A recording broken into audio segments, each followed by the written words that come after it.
Three gospels ఉంది. Very good. ఒకటి మనము ప్రతిసారి మనం నేర్చుకున్న మిరాకిల్లో అది ఎక్కడ జరిగిందో మనం నేర్చుకున్నాం కదా. ఈ మిరాకిల్ కూడా ఎక్కడ జరిగింది? కపెర్నహూములో జరిగింది. ఎక్కడ జరిగింది? చెప్పాలి, ఎక్కడ జరిగింది? ఇంతవరకు మనం నేర్చుకున్న మిరాకిల్స్ లో కపెర్నహూములో ఏమేమి మిరాకిల్స్ జరిగాయి? ఏమేమి మిరాకిల్స్ జరిగాయి? గర్ల్స్ చెప్పండి. Last very good. Jesus sees Peter's mother in law. Next very good.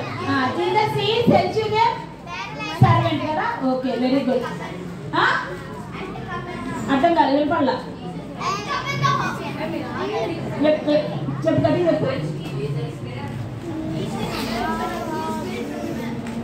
Spirit. Okay. దుష్ట శక్తుల ప్రభావం కూడా దేవుడు ఎక్కడ చేస్తాడు? కపెర్నహూము చేస్తాడు. ఎక్కువ ప్రాంతంలో దేవుడు కపెర్నహూములోనే చాలా అద్భుతాలు చేస్తూ వచ్చాడు. ఇక్కడ మనకు చూస్తున్న అద్భుతం ఏంటి అంటే, ఒక పక్షవాతం కలిగిన వ్యక్తిని, పారాలిటిక్ అంటే బాడీ ఏమీ పని చేయదు. అర్థమవుతుందా? అంటే కొంతమందికి 1 వే ఉంటుంది, కొంతమందికి 2 వే. అంటే 1 వే బాడీ పడిపోయిందంటే 2 సెకండ్స్ కూడా పడిపోయింది. అంటే బాడీ మనిషి ఏం చేస్తాడు? కదలలేడు. మాట్లాడేది ఎవరు?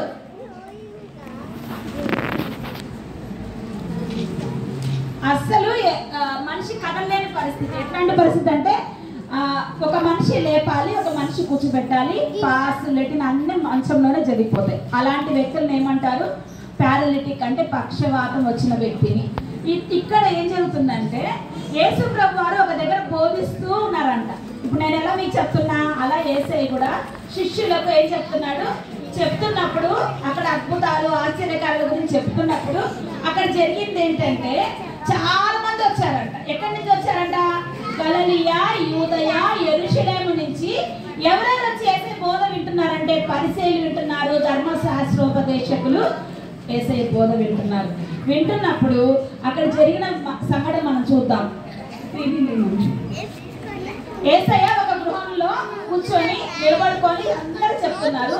ఇప్పుడు ఈ రూమ్ అంతా నిండిపోయింది కదా, ఇక్కడ యేసయ్య ఉన్నాడు అనుకున్నాం. ఇది ఒక హౌస్ మనకు కనపడుతుంది. ఇక్కడ ఈ హౌస్ లో లోపల యేసయ్య, వీళ్ళంతా చెప్పేలాగా చూడండి, యేసయ్య తన శిష్యులు ఈ లోపల ఉన్నారు. ఈ లోపల చుట్టుపక్కల మొత్తం ఇదంతా మనుషులే. కానీ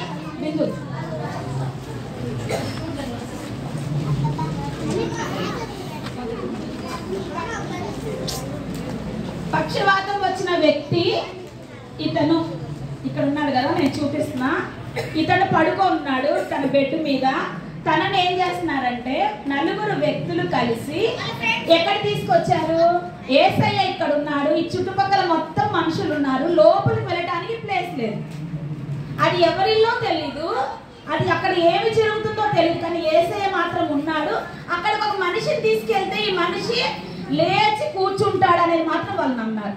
వాళ్ళ ఫస్ట్ మొట్టమొదటిగా ఏం జరిగింది? ప్రయత్నం చేశారు, ఎఫర్ట్ చూపించారు. అంటే ఒక వ్యక్తిని, పడుకున్న వ్యక్తిని తీసుకురావడం కష్టమా సులువా?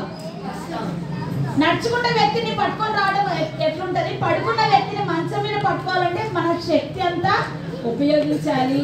తర్వాత గట్టిగా 4 ఒకటే విధంగా పట్టుకొని వస్తేనే ఆ వ్యక్తి సేఫ్ గా ఉంటాడు కదా. సెకండ్, వాళ్ళు ఐక్యత, యూనిటీ. 4 పక్కల ఇలా పట్టుకోవాలి. 4 పక్కల ఇలా ఉన్నప్పుడు 4 మనుషుల్లో పట్టుకున్నప్పుడు వాళ్ళని ఏముండాలి? యూనిటీ ఉండాలి. ఒకవేళ యూనిటీ లేదనుకో, ఆయనను పట్టుకొని పోవాలంటే 3 వల్ల అవుతుందా? అవ్వదు. తర్వాత వాళ్ళలో ఏముంది? సమర్పణ ఉంది, డెడికేషన్.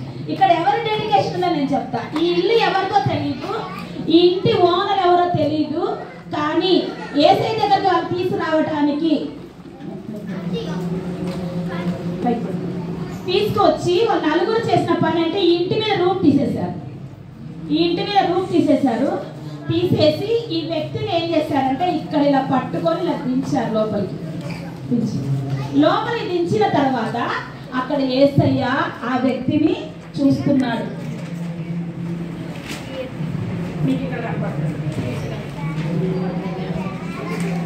చూడండి, ఇలా దింపారన్నమాట లోపలికి. లోపలంతా ఎవరున్నారు? చాలా మంది వ్యక్తులు ఉన్నారు. ఎవరున్నారు? చాలా మంది వ్యక్తులు ఉన్నారు. వీళ్ళల్లో మనం చూసామేంటి? అధిక విశ్వాసం. వీళ్ళలో ఏముంది?